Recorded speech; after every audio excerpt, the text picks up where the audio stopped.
নমস্কার বন্ধুরা, আপনি যদি অন্নপূর্ণা ভাণ্ডারের জন্য যোগ্য হয়েও আগস্ট মাসে টাকা না পান, তাহলে আপনি কিন্তু এখন ক্লেম করলেই আপনার অ্যাপ্লিকেশানটা অ্যাপ্রুভ করে দেওয়া হবে।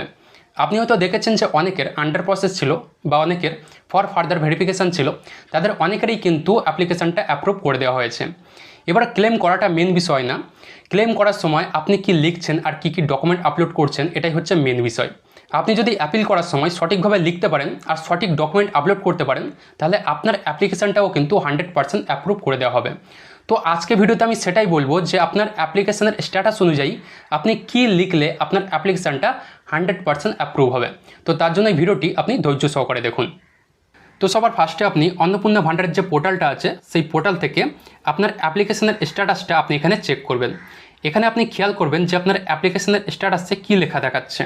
এখানে অনেকের আন্ডার প্রসেস লেখা দেখাবে, অনেকের আবার ফর ফার্দার ভেরিফিকেশান এরকম লেখা দেখাবে, আবার অনেকের এখানে ব্যাঙ্ক ভেরিফিকেশান ফেলিয়ার এরকম লেখা দেখাবে, আবার অনেকের রিজেক্ট এরকম লেখা দেখাবে, আবার অনেকের ফর ফার্দার ভেরিফিকেশান লেখা থাকবে, তার নিচে কিছু কারণও লেখা থাকবে।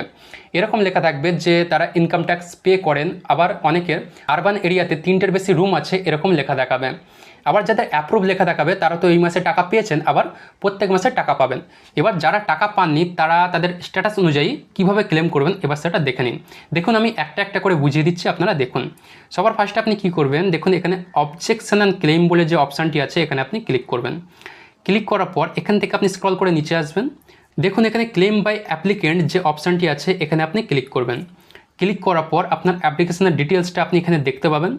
এরপর এখান থেকে আপনি কি করবেন, এটাই হচ্ছে মেন বিষয়। দেখুন এখানে দুটো অপশান আছে। এখানে একটা অপশান আছে অ্যাপ্লিকেশান ডিটেলস ইনকারেক্ট, আর একটা অপশান আছে wrongly marked as eligible application reject. ঠিক আছে, এই দুটো অপশান আছে। এবার আপনাকে দেখতে হবে যে আপনার অ্যাপ্লিকেশান স্ট্যাটাসে কী দেখাচ্ছে। যদি আপনার অ্যাপ্লিকেশান স্ট্যাটাসে শুধু ফর ফার্দার ভেরিফিকেশান দেখায়, তাহলে আপনি কি করবেন, এখান থেকে সেকেন্ড নাম্বার যে অপশানটি আছে দেখুন এখানে আপনি ক্লিক করবেন। ক্লিক করার পর এবার এই যে রিমার্কস লেখা আছে না, এখানে এবার আপনাকে ডিটেলসে আপনার জিনিসটা মানে আপনার বিষয়টা এখানে লিখতে হবে। ঠিক আছে, এবার এখানে আপনি কি লিখবেন আমি বলে দিচ্ছি, দেখুন সেম টু সেম আমি যেমন বলছি তেমনটাই আপনারা লিখবেন। ওকে, যদি আপনার স্ট্যাটাসে শুধু ফর ফার্দার ভেরিফিকেশান দেখায়, কোনো কারণ যদি না দেখায়, তাহলে আপনি এখানে লিখবেন আমার আবেদনের স্ট্যাটাসে ফর ফার্দার ভেরিফিকেশান দেখাচ্ছে। আমার পরিবারের তথ্য ও নথিপত্র সঠিকভাবে যাচাই করে আমার আবেদনটি পুনরায় বিবেচনা করার জন্য অনুরোধ করছি। আমি প্রকল্পটির জন্য যোগ্য হলে অনুগ্রহ করে আমার আবেদনটি অনুমোদন করে সুবিধা প্রদান করা হোক। তো এই লেখাটি আপনি সেম টু সেম এখানে লিখে দেবেন। ঠিক আছে, এবার আপনি যদি পারেন তো এই লেখাটিকে আপনি ট্রান্সলেট করে আপনি এখানে ইংরেজিতে লিখে দেবেন। ঠিক আছে, এই লেখাটি লেখার পর এবার এখানে আপনাকে একটি সাপোর্টিং ডকুমেন্ট আপলোড করতে হবে। এখানে আপনি কি আপলোড করবেন, আপনার যে ভোটার কার্ডটা সেই ভোটার কার্ডটা আর আপনি যে ভোট দিয়েছেন সেই ভোটের স্লিপটা আপনি এক জায়গায় রাখবেন, রেখে একটা ফটো তুলবেন, সেই ফটোটা আপনি এখানে আপলোড করবেন।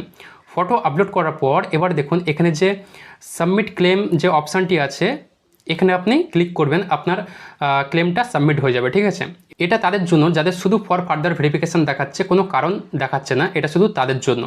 এবার যাদের ফর ফার্দার ভেরিফিকেশান দেখাচ্ছে সাথে কারণও দেখিয়ে দিচ্ছে, যে নিচে লেখা আছে আন্ডার ইনকোয়ারি ইনকাম ট্যাক্স পেস এরকম লেখা আছে, কিন্তু আপনারা ইনকাম ট্যাক্স দেন না, তবুও আপনাদের কারণ হিসেবে দেখাচ্ছে যে আপনারা ইনকাম ট্যাক্স দেন। তাহলে এর দুটো কারণ হতে পারে। একটা হচ্ছে আপনি ভুল করে হয়তো অ্যাপ্লিকেশান করার সময় সেখানে আয়কর দাতার যে অপশানটি সেখানে টিকমার্ক করে দিয়েছিলেন, অথবা ভেরিফিকেশানে ভুল করে আপনাদের এলিজিবল করা হয়নি। তো দেখুন সেক্ষেত্রে এবার আপনারা কি করবেন, যদি আপনি অ্যাপ্লিকেশান করার সময় ভুল করেন তাহলে আপনি প্রথম অপশানটিতে ক্লিক করবেন। এখানে এই যে প্রথমে যে অপশানটি আছে অ্যাপ্লিকেশান ডিটেলস ইনকারেক্ট, এখানে আপনি ক্লিক করবেন। আর যদি মনে হয় যে না আপনি ভুল করেননি, তাহলে আপনি দ্বিতীয় অপশানটিতে ক্লিক করবেন।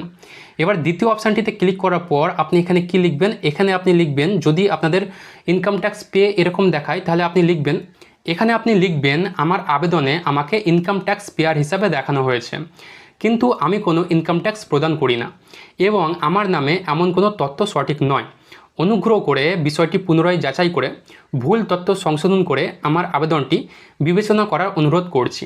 এই লেখাটি আপনি এখানে সেম টু সেম লিখে দেবেন। ঠিক আছে, এই জায়গাতে লেখার পর সেম আপনি এখানে যে ডকুমেন্টটা আমি বললাম ভোটার কার্ড আর এইবারে যে ভোট দিয়েছেন সেই ভোটারের স্লিপটা আপনি এক জায়গায় করে ফটো তুলে এখানে আপলোড করবেন।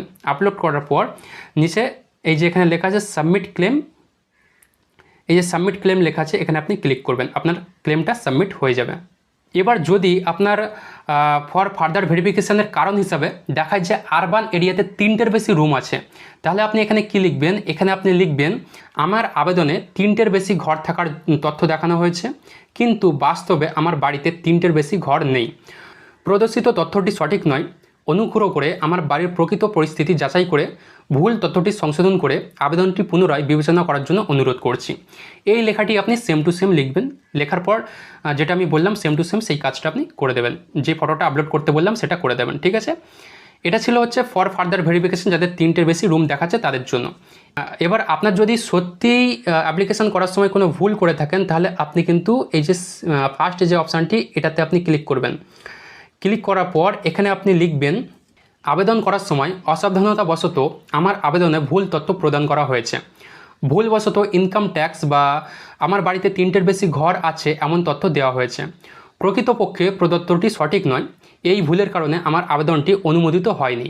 অনুগ্রহ করে আমার প্রকৃত তথ্য ও যোগ্যতা যাচাই করে ভুল তথ্যটি সংশোধনের সুযোগ দিয়ে আমার আবেদনটি পুনরায় বিবেচনা করার জন্য অনুরোধ করছি। এই লেখাটি আপনি সেম টু সেম কিন্তু এখানে লিখে দেবেন। লেখার পর সেমভাবে যেটা বললাম সেটা আপনি করে দেবেন। ওকে, এবার যদি আপনার আন্ডার প্রসেস দেখায়, তাহলে সেক্ষেত্রে কিন্তু আপনি এখানে ক্লেম করতে পারবেন না। আন্ডার প্রসেস মানে সরকার এখনও আপনার অ্যাপ্লিকেশানটা ডিপলি ভেরিফিকেশান করছে, এখানে কোনো কারণ দেখায়নি বা রিজেক্ট করা হয়নি, তাই আপনি এখানে কিন্তু ক্লেম করতে পারবেন না। এবার যদি আপনার এরকম দেখায় ব্যাঙ্ক ভেরিফিকেশান ফেলিয়ার, তাহলে সেক্ষেত্রে কিন্তু আপনার অ্যাপ্লিকেশানটা অ্যাপ্রুভ হয়ে গেছে, সরকার আপনাকে টাকাও দিয়ে দিয়েছে, কিন্তু আপনার ব্যাঙ্কে হতে পারে ডিবিটির লিঙ্ক নেই বা আপনার আধার কার্ডের সাথে লিঙ্ক করা নেই, তার কারণে আপনার ব্যাঙ্কে টাকাটা যায়নি। তো সেক্ষেত্রে আপনাকে অবশ্যই ব্যাঙ্কের সাথে ডিবিটির লিঙ্কটা করতে হবে অথবা আধার কার্ডের সাথে লিঙ্ক করিয়ে নিতে হবে। ওকে, এবার যদি আপনার রিজেক্ট দেখায়, তাহলে আপনি কি করবেন, যদি আপনি যোগ্য, আপনি অন্নপূর্ণা ভাণ্ডারের জন্য যোগ্য কিন্তু আপনাকে রিজেক্ট দেখাচ্ছে, তাহলে আপনি এখান থেকে সেকেন্ড অপশানটি চুজ করবেন।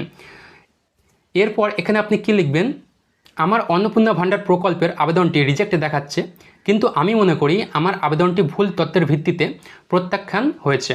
অনুগ্রহ করে আমার আবেদন ও নথিপত্র পুনরায় যাচাই করে প্রকৃত যোগ্যতা অনুযায়ী আবেদনটি পুনর্বিবেচনা করার অনুরোধ করছি।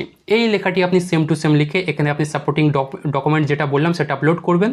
এরপর এখান থেকে আপনি সাবমিট ক্লেমে ক্লিক করবেন, আপনার ক্লেমটা সাবমিট হয়ে যাবে। এরপর থেকে কিন্তু আপনি আপনার ক্লেমটা আপনি চেক করতে পারবেন, স্ট্যাটাস চেক করতে পারবেন, ঠিক আছে। তো বন্ধুরা, এইভাবে আপনি যদি আপনার স্ট্যাটাস অনুযায়ী আপনি এখানে ক্লেম করেন, তাহলে আপনার অ্যাপ্লিকেশানটা 100% অ্যাপ্রুভ হয়ে যাবে। তো বন্ধুরা, এটাই ছিল ভিডিওটির মূল বিষয়। ভিডিওটি কেমন লাগলো কমেন্ট করে অবশ্যই জানাবেন। আর এই ভিডিওটি যদি আপনার একটু কাজে এসে থাকে, তাহলে ভিডিওতে একটি লাইক দিয়ে চ্যানেলটি অবশ্যই সাবস্ক্রাইব